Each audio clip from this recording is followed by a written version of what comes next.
For the second year in a row, the first pick is yours. Take it away. All right. With the first pick, the Archers select Grant Ament from Penn State, attackman.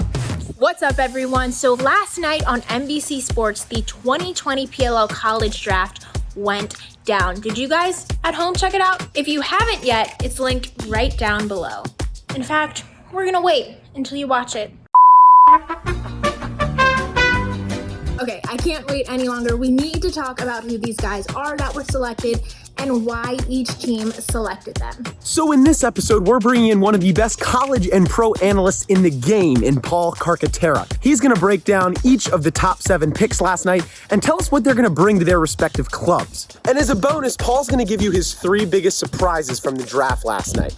But before we bring him in, we are going to run down the list of the top 7 picks last night in the first round and see if we can get them all in 52 seconds. Because that's just what we do. That's speed, boy. With the first overall pick in the 2020 college draft, the Archers selected attackman Grant Ament out of Penn State. I cannot wait to see what Ament, Holman, and Manny cook up this summer. And with the second pick overall, Atlas selected midfielder Brian Costabile out of Notre Dame. Brian's 42 goals last season was a record for the Fighting Irish. And with pick number 3, the Water Dogs selected attackman Michael Krause. While at Virginia, he had 100 goals and 100 assists. And Chrome with the 4th pick went with Tom Rigney out of Army, putting an emphasis on that defense once again. And joining Chaos at attack this summer is Matt Gaudette out of Yale. He was the MVP during championship weekend back in 2018.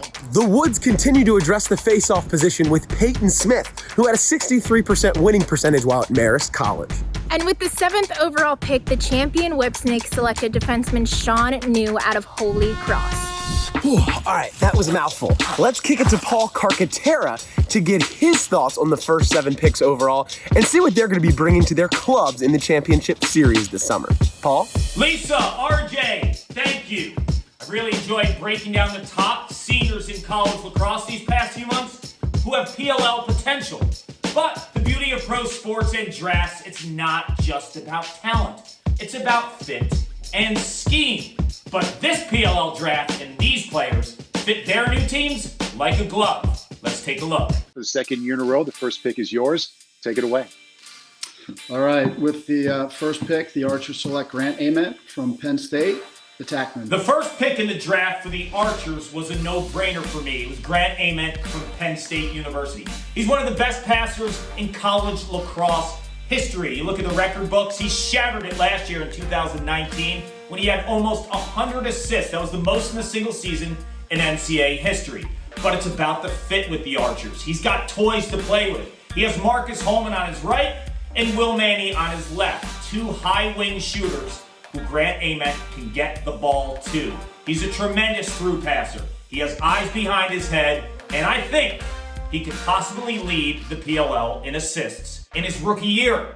With the second pick in the draft, the Atlas went with midfielder out of Notre Dame, Brian Costabile. In 2019, he was the ACC Offensive Player of the Year. That same year, his 42 goals were the most by a midfielder in Notre Dame history. Stylistically, he's a lot like Atlas midfielder Connor Busick. Big, strong righties with cannon-like shots from the outside. But if you give them a poor approach, they will beat you off the dodge. The beauty for Costabile, he hasn't had a short stick on him in ages. And now you put him on a midfield with Connor Busick and Paul Rabel, Costabile will feast. With the third pick, the Water Dogs went with Virginia attackman Michael Krause. He's a jack-of-all-trades lefty who had over 100 goals and 100 assists in his career. Only 4 players in program history ever did that. Can he dodge with strength at goal line extended? Check. Can he shoot from the wing with a rip of a shot? Check. Does he dish the rock after breaking defenders down?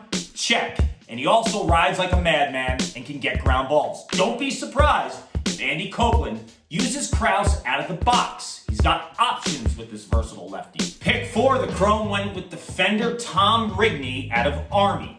He was under the radar his first couple of years at West Point, but his last 2 years, he was dominant. He's 6'3", he's 225 pounds, and went to a service academy, and he likes to lift weights. I kind of like that. The Chromes struggled defensively at times, and having a big, strong righty gives you options to guard those lefty Bulldodgers like Matt Rambo. With the number 5 pick, the Chaos went with Yale attackman Matt Gaudet, who has absolute ice in his veins. Primarily, he's an inside shooter with the right hand, but he can take a beating and he catches everything. The Chaos like to run a two-man game, and Gaudet has that box lacrosse background, so he will flourish in that role. And the lights will never be too bright for Gaudet. He was a 2018 National Championship Weekend MVP for the Bulldogs. Pick 6, the Redwoods went with face-off specialist out of Marist, Peyton Smith. What do I like about Peyton Smith? Well, a lot. His top hand speed is rapid fire-like, and he's also a technician who studies the position at the next level.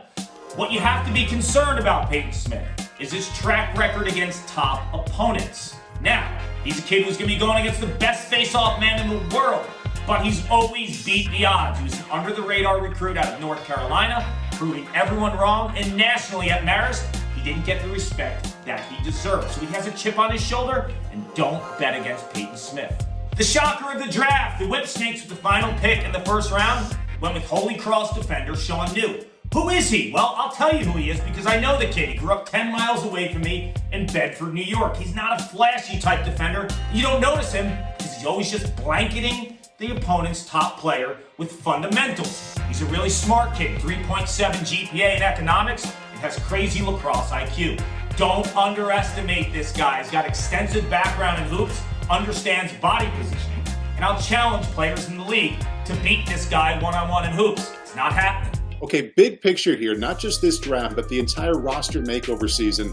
What team do you think helped themselves the most? So who won the draft? When you ask me that question, I think of immediate impact. Let's start with the Archers. You draft a guy like Grant Ament, he could be your cornerstone type quarterback for the next decade. And when he's with Will Manny and Marcus Holman, the ball will spin and defenders will get dizzy. But I love the Chrome's draft as well. Where were their needs? Defensively. So you bring in a guy like Tom Rigney from the Army, who's a big physical presence down low. And then you draft long stick midfielder out of Boston University, Reese Eddy. You think about what he's done in terms of caused turnovers, ranking in the tops nationally the last couple years. And don't forget about Jesse Bernhardt, that acquisition in the offseason. So you have 3 studs ready to compete immediately and make that defense better. The shockers of the draft, well, there were 2. I mentioned Sean New out of Holy Cross going in the first round. The Whipsnakes did some digging. They wanted to find a fundamental type defender who knows how to play off ball and plays in their system. The second shocker, 7 of the 14 picks in the 2 rounds were defenders. That tells me 2 things. 1, coaches realize the need for really elite defenders who can play a scheme and a system after digesting a year in the league. Defense is a premium. The second part of that, though, is there's too much offensive talent in the league for guys to crack the lineup. Defenders have the easiest path to playing time right now in the PLL. In a tournament-style setting, these rookies will be thrown to the fire quickly, and they can't blink, nor do I think they will. They were drafted for a reason, to compete against the best, but also help their mates hoist the trophy. Lisa and RJ, all you. Thanks for the insight, P-Cark. And speaking of potential future PLL players, up next this week is Colby Powers. Talk about speed, man. He juts past everyone here, takes it straight down himself, and finishes. And watch this quick cut here. He makes his cut, stumbles down as the defender closes on him, and then finishes bottom right. I actually thought Colby's highlight reel was sped up at first. That's how fast he is. Now, Colby unfortunately lost his senior season at Joel Barrow High School this past year, but his brother was nice enough to send in his highlight tape to potentially be featured on Up Next. His brother also let us know that Colby's going to be attending University of Connecticut Stores to play MCLA D1 next year. So, Colby, we wish you the best of luck, and maybe we'll see you in the PLL one day. If you want to be featured next week, just send in your highlight tape right there. Even if you had your season cut short, which I know all of you did. We would like to celebrate your highlights, so send them in. Also, is the shirt not A1 today? Repping the GOAT today. Hope Chaz is doing well. He's probably sleeping right now, to be honest. Actually, definitely sleeping. All right, this week for Final Whistle, you can win a PLL Vineyard Vines Whale Pocket Tee. Here's what you need to do. Tell us who you think won the draft and why. Do you agree with what Kark said? Let us know by commenting down below. That's it.